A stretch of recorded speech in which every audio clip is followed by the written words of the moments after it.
Fala aí, galera. Vamos hoje corrigir os exercícios do capítulo 7, tá bom? E no final desses exercícios eu tenho que comentar uma coisa aí com vocês, tá bom? Vamos lá. Pessoal, na número 1, o livro de vocês, né, pede para a gente analisar a afirmação de que as grandes navegações teriam iniciado a globalização, né? Vocês já devem ter estudado isso em geografia, acredito eu. O que é a globalização? É justamente essa integração mundial entre os diversos estados, né, em diferentes níveis de integração. E por que as grandes navegações teriam iniciado esse processo de globalização?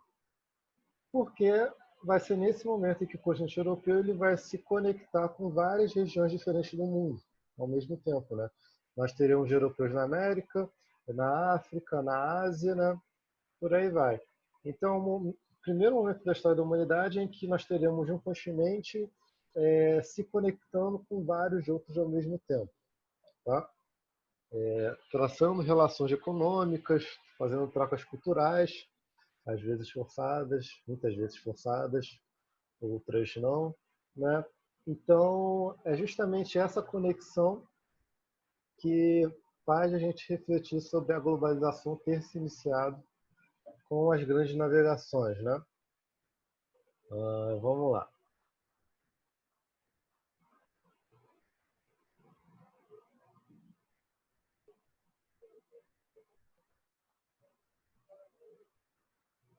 Dois. Qual o motivo que levou as nações europeias a se lançarem ao mar? Como nós falamos, os motivos que levam os europeus a partirem para a expansão marítima é justamente o monopólio comercial das especiarias. Por que o monopólio? Porque quem controlava o comércio de especiarias na Europa eram aquelas cidades italianas que nós já conversamos, Gênova e Veneza. Essas cidades que controlavam as rotas marítimas do mar Mediterrâneo em direção ao Oriente e, por causa disso, eram elas que recebiam as especiarias e vendiam no continente europeu. E por isso acabavam controlando o preço do mercado, né? Acabavam enriquecendo e tudo mais.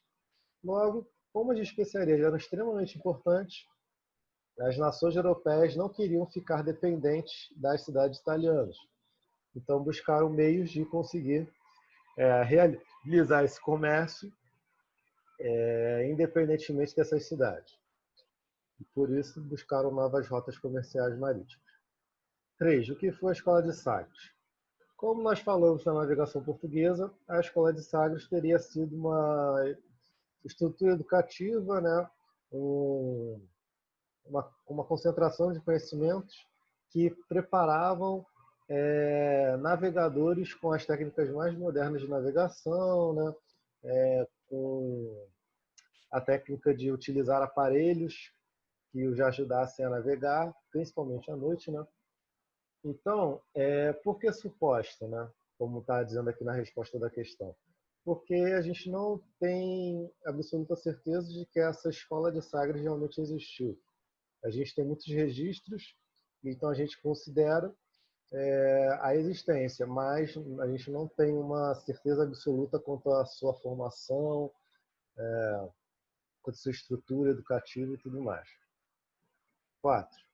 Entre os vários setores, entre os vários fatores das expansões marítimas, a aliança entre a burguesia e os reis foi decisiva. Qual foi a importância dessa aliança? Nós falamos disso já no capítulo 6, em que a burguesia ela financia o Estado absolutista, né? Ela é um dos suportes lá do poder concentrado nas mãos do rei. E os reis eles serão decisivos para que essa burguesia se fortaleça economicamente, já que essa burguesia que investe dinheiro na expansão marítima e que também vai recolher os frutos dessas conquistas, né, desses descobrimentos, entre aspas, né? Além disso, temos também a questão de própria organização dos reinos, né? Em que quando o rei ele coloca o seu reino para utilizar uma moeda única, diferentemente do que acontecia com os feudos, em que cada feudo tinha lá a sua forma de funcionar, essa burguesia ela consegue realizar comércio dentro do reino de uma maneira muito mais simples, muito mais organizada por causa dessa questão da moeda única. e o rei se beneficiaria isso também por causa do pagamento de impostos, já que todos os seus súditos pagariam os impostos da mesma maneira. Então era um ganho que essas duas classes sociais elas possuiriam, né? Sim, principais fatores que dificultavam as expansões marítimas. Eu acho que esses fatores na nossa videoaula eu não cheguei a comentar muito. Tem que olhar o resumo de novo. Mas as dificuldades elas são bem simples. Qual o problema de você se lançar num oceano que você nunca conseguiu navegar por muito tempo? Primeiro, a questão estrutural. É bem difícil você construir um navio que aguente navegar durante vários e vários dias em mar aberto, né? Tanto que os portugueses saem na frente nesse sentido porque eles desenvolvem a caravela. E a caravela permite essas longas viagens. Além disso, haviam-se também teorias, e que inclusive a igreja ela incentivava a circulação dessas teorias, que diziam que o oceano abrigava monstros marinhos que destruíam embarcações, né? Que se você navegasse em linha reta no oceano, você iria cair no penhasco, porque nessa concepção a Terra ela seria plana, né? Entre outras características, tá bom? Além do mais, a própria dificuldade financeira que é você navegar no oceano, né? Lembra que quando eu falei para vocês daquelas navegações portuguesas no litoral africano em direção às Índias? Os portugueses navegam parte do litoral, voltam, aí avançam mais um pouco, voltam, avançam um pouco e voltam. Porque fazer uma viagem direta é muito mais difícil do que você fazer essas viagens pausadas, né? Então, isso também é um fator. Páginas 154 até 156. Reflita e comente o papel da Igreja Católica nesse processo da expansão marítima, né? Como a gente falou agora há pouco, a Igreja ela incentivava a criação de mitos, de lendas sobre monstros marinhos, né, que atacavam os navegadores, que inviabilizavam as grandes navegações. Mas, como a gente viu em Reforma Protestante, a Igreja estava perdendo espaço dentro da Europa, né? Tanto poder político, né, como também influência religiosa, já que muitas pessoas estavam se convertendo às religiões protestantes. Então, a igreja estava precisando de novos fiéis. E com a conquista de novos territórios por Portugal e pela Espanha também, a igreja ela pouco a pouco passa a mudar de ideia sobre a expansão marítima e passa a incentivar a expansão e fazer parte dela. Ao passo que, quando ela chega na América Latina, tanto na colônia portuguesa do Brasil e nas colônias espanholas, a igreja vai ter um papel fundamental na catequização dos índios, dos nativos, né? Tanto na catequização como também na incorporação desse nativo à cultura europeia, tá bom? Dessa maneira, ela conseguia enfrentar a perda de fiéis para os protestantes, né? E também tinha lá a questão do islamismo, que já estava sendo uma religião bastante difundida no Oriente Médio e na África também, uma parte da África. A gente falou de islamismo lá no capítulo 1, tá? 2. Portugal foi a primeira nação europeia a lançar seu mar a fatores específicos. Isso te explico. A gente falou, né? Desde o capítulo 6, Portugal foi um dos primeiros reinos já absolutistas a se formar, a ficar estável.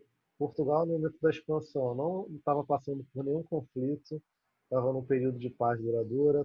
Portugal, por ter sido uma das primeiras nações absolutistas, já havia esse, ocorrido essa aliança entre os reis e a burguesia já estava enriquecendo, os reis já estavam concentrando por em suas mãos, e um dos principais é que Portugal tem uma localização geográfica muito boa para poder se lançar ao Oceano Atlântico. Ele está de cara para o Oceano Atlântico, né?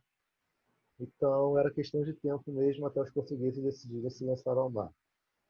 E também temos as características do mercantilismo presentes na monarquia absolutista, a busca por metais preciosos, do metalismo, né? A questão da balança comercial favorável, de você ter matérias-primas para você desenvolvê-las e transformá-las em produtos e você vender esses produtos para a Europa.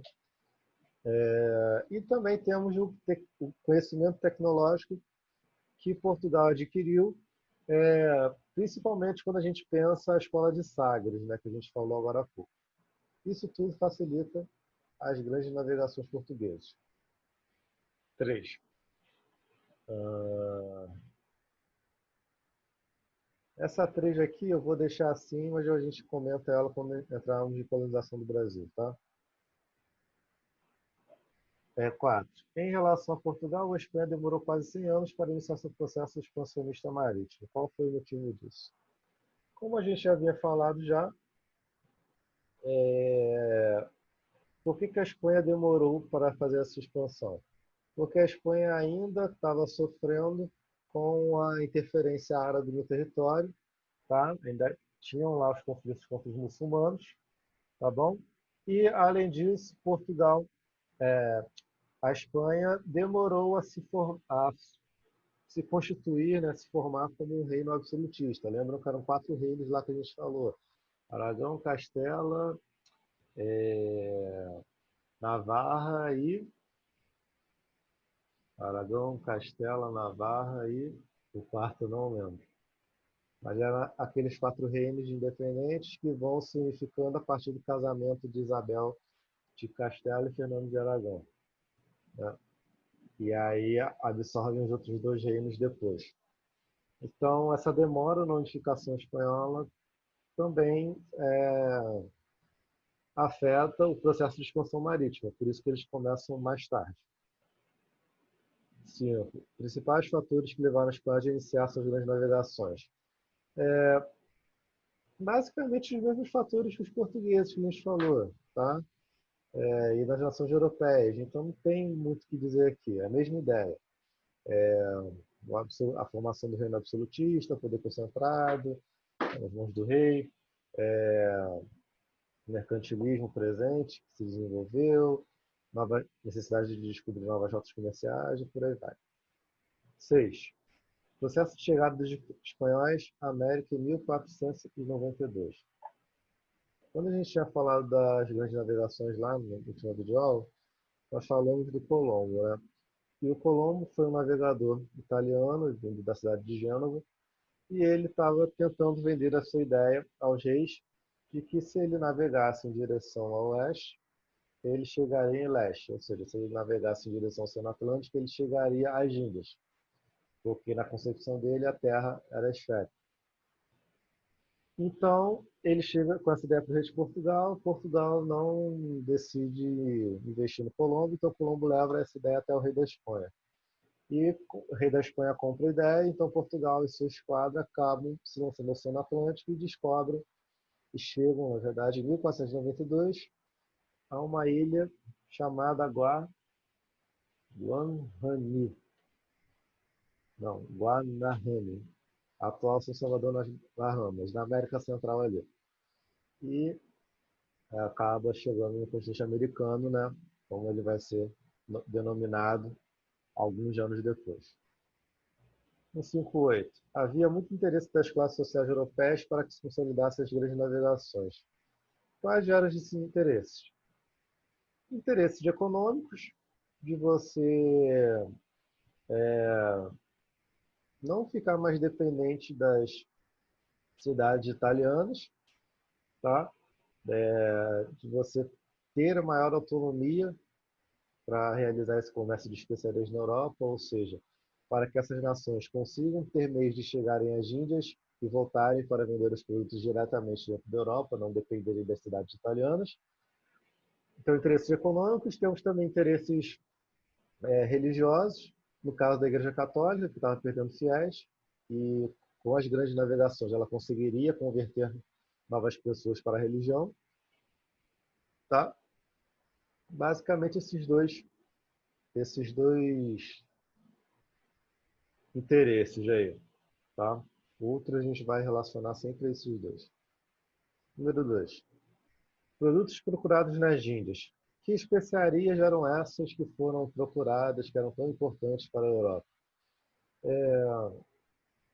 Vocês devem ter visto isso já no Fundamental 1. Quais eram as especiarias, né? Eram temperos, né? Pimenta do reino, noz moscada, cravo da Índia, canela, anis estrelado e mostarda, tá? Então, tudo isso era extremamente valioso para a sociedade europeia, porque, como a gente já tinha visto desde a Idade Média, não havia uma conservação muito boa de alimentos, principalmente de carnes, né? Então, quando você armazenava a carne, muitas vezes, quando você ia consumir, ela já estava podre. Então, você precisava meter tempero ali para poder ser comestível, né? Então, assim, essas especiarias já eram muito importantes nesse sentido. E claro, quando a gente fala de especiarias, nós estamos falando só apenas desses tipos de aqui, tá?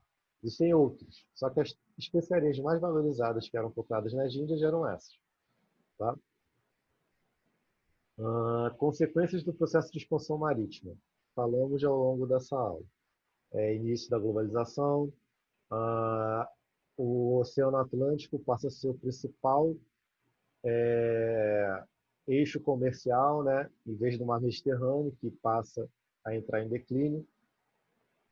As nações que se utilizaram das grandes navegações, França, Inglaterra, Portugal e Espanha principalmente, acabam se desenvolvendo, se fortalecendo. Iniciam-se o processo de colonização de diversas partes do mundo, América, Ásia e África, tá? Isso a gente vai falar melhor ao longo das aulas. Ah, Genocídio dos povos nativos, porque com a colonização da América, sobretudo, os índios que habitavam o continente americano passam a sofrer das consequências da colonização europeia. Temos também a extração de riquezas das colônias em direção às metrópoles e por aí vai. Páginas 161 e 162, falando agora de mercantilismo, né? É muita coisa, gente. Número 1. Defina mercantilismo. Mercantilismo é aquele modelo econômico, aquele conjunto de medidas e práticas em que uma nação absolutista possui, né? E que estava baseada principalmente na concentração de riquezas, ou seja, como você ia gerar riqueza numa nação absolutista, acumulando metais preciosos, através da balança comercial favorável, ou seja, exportando mais produtos do que importando, protegendo a sua economia da economia de nações estrangeiras, isso eu expliquei para vocês na última videoaula, assiste lá, interferindo o Estado, intervenção do Estado na economia, entre outras características do mercantilismo, que a gente comenta inclusive aqui na número 2, né? Metalismo, acúmulo de metais preciosos, como ouro e prata, bolsa comercial favorável, acabei de falar, né? Exportar mais do que importar. Protecionismo, você proteger a sua economia nacional, intervenção do Estado na economia, criando leis para maior controle do mercado pelo Estado. Aqui nós já falamos, né? 3. Os reis espanhóis e portugueses viam no metalismo uma forma de consolidar o seu poder. Comenta essa afirmação. Como o metalismo era a base, principalmente do mercantilismo da Espanha, mas também foi presente no mercantilismo português, quanto mais metais preciosos essas nações adquirissem, mais poderosas economicamente elas se tornariam, e uma nação poderosa economicamente, o rei vai usufruir desse enriquecimento, né, para o seu próprio benefício, né? Então, quanto mais recursos econômicos elas tiverem, mais elas podem investir no exército, mais elas podem investir em novas navegações, mais elas conseguem investir na colonização. Então, é uma reação em cadeia, né? Número 4. Aqui, sobre o pau-brasil. Isso aqui nós vamos falar no próximo capítulo, tá? Então, a número 4, que é sobre o pau-brasil, e a número... Cadê? E a número 3, que também fala sobre o Brasil, isso nós vamos falar no próximo capítulo, que a gente já começa a falar da colonização do Brasil, tá? Isso eu não falar, vocês me lembrem na aula do Zoom, que é importante. Agora, nas páginas 165 e 166, nós falamos sobre medidas econômicas da Inglaterra, da França e da Holanda, dessa questão do mercantilismo aí, tá? No caso da Inglaterra, nós conversamos sobre o mercantilismo inglês e a importância dos produtos manufaturados para a Inglaterra enriquecer nessa perspectiva aí do mercantilismo, né? Então, quais as contribuições da Inglaterra para o mercantilismo que é dito aqui? É justamente esse desenvolvimento de produtos manufatureiros têxteis, né? E a gente vai estudar no que vem sobre a Revolução Industrial e nós vamos ver que essa característica do mercantilismo inglês, ela apenas cresce, cresce e continua crescendo ao longo da história, tá? Então, tanto isso aqui como esses atos de navegação do Oliver Cromwell, que é a matéria do 8º ano, tá? E esse mercantilismo holandês eu vou explicar agora. Mas essa questão aqui da Inglaterra a gente vai falar melhor no ano que vem. A gente não ficar embolando muito essa matéria, tá? Número 3. Como se constituiu o mercantilismo francês? Da mesma maneira que a Inglaterra que a gente viu, a França também desenvolve o mercantilismo baseado na produção de manufaturas. A diferença é que na França nós teremos o mercantilismo chamado de colbertismo, em que valorizava a economia nacional francesa, tá? Mas, além disso, a principal característica era o comércio de produtos considerados de luxo, como tecidos especiais, porcelanas, objetos de vidro e por aí vai, tá? Então, o cobertismo é a produção é a característica do mercantilismo francês, na qual produtos de luxo são mais valorizados nessa produção de manufaturas.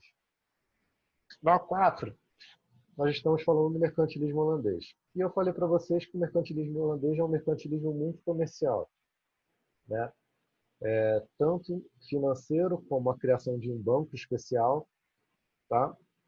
Que vai conceder empréstimos, inclusive, a várias nações europeias, como também é, naquele acordo comercial que a Holanda vai ter, e a gente vai falar muito disso quando a gente falar de União Ibérica, é que os holandeses eles são meio que parceiros comerciais dos portugueses na venda do açúcar português, né, adquirido no Brasil. Então, a Holanda ela vai ter um mercantilismo muito de serviço, digamos assim, tanto com a realização de empréstimos a nações, e aí você enriquece através dos juros dos empréstimos que você concedeu, como também nessa dinâmica de parceria comercial com os portugueses, em que os holandeses vão ajudar os portugueses a vender as suas mercadorias no continente europeu, tá? Mas isso não, vai chegar um momento que não vai dar muito certo, tá? Basicamente isso aqui, tá, gente? Semana que vem a gente continua. Ficou um pouco rápido essa videoaula, porque muito disso aqui a gente vai ficar revendo, tá? Então, eu também nem entendo porque que o livro comenta algumas coisas que não são nem do ano de vocês, mas, enfim. Vamos fechar por aqui. Na aula que vem a gente continua, tá bom, gente? É isso. Tchau, tchau.